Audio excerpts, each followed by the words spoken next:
কুলদীপ যাদব পুরোপুরিভাবে নিঃস্ব করে দেয় ইংল্যান্ডকে। গত ১০০ বছরে একজন স্পিনার দ্রুততম ৫০ টেস্ট উইকেট। ইতিহাসে ভারতীয় স্পিনার দ্রুততম ৫০ test wicket. India versus England টেস্টে ৫ উইকেটের শিকার। ধর্মশালায় অস্ট্রেলিয়া বনাম তার ৪ উইকেট পথ ছিল। সব ফরম্যাটেই তার ৫০+ উইকেট আছে। কুলদীপ যাদব এমনই রেকর্ড করেছেন। হ্যাঁ বন্ধুরা, ইন্ডিয়া ভার্সেস ইংল্যান্ড পঞ্চম টেস্টে ইংল্যান্ড প্রথম টস জিতে ব্যাট করার সিদ্ধান্ত নেয়। প্রথম জ্যাক ক্রলি এবং বেন ড্যাকেটের মধ্যে ৬৪ রানের একটি সুন্দর পার্টনারশিপ তৈরি হয়। তারপর কুলদীপ বেন ড্যাকেটকে ২৭ রানের মাথায় আউট করে দেয় এবং তারপর অলি পোপ ব্যাট করতে আসে, তাকেও ১১ রানে আউট করে দেয়। খুব সুন্দর স্টাম্পিং করে ধ্রুব জুরেল এবং তারপর ১৩৭ রানের মাথায় জ্যাক ক্রলির উইকেট নেয় কুলদীপ যাদব।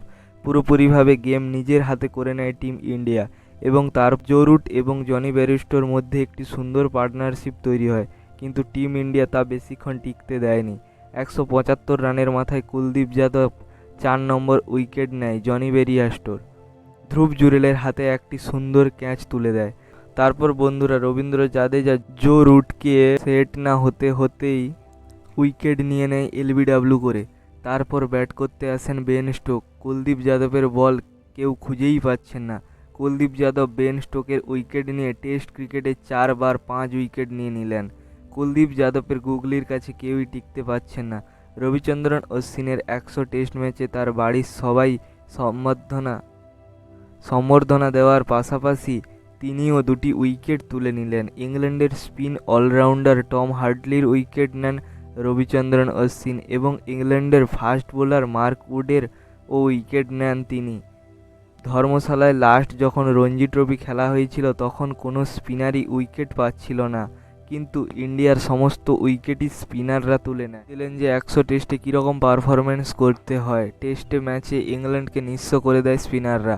রবিচন্দ্রন অশ্বিন এর পরিবারের সামনে দেখিয়ে দিলেন ৪ উইকেট নিয়ে ১১.৪ বলে ১ ওভার মেডেন করে ৪টি উইকেট নিয়েছেন। স্পিনাররা যেন আজ পুরোপুরি নিঃস্ব করে দিল ইংল্যান্ডকে। ২১৮ রানের মাথায় সমস্ত উইকেট পড়ে গেল টিম ইংল্যান্ডের।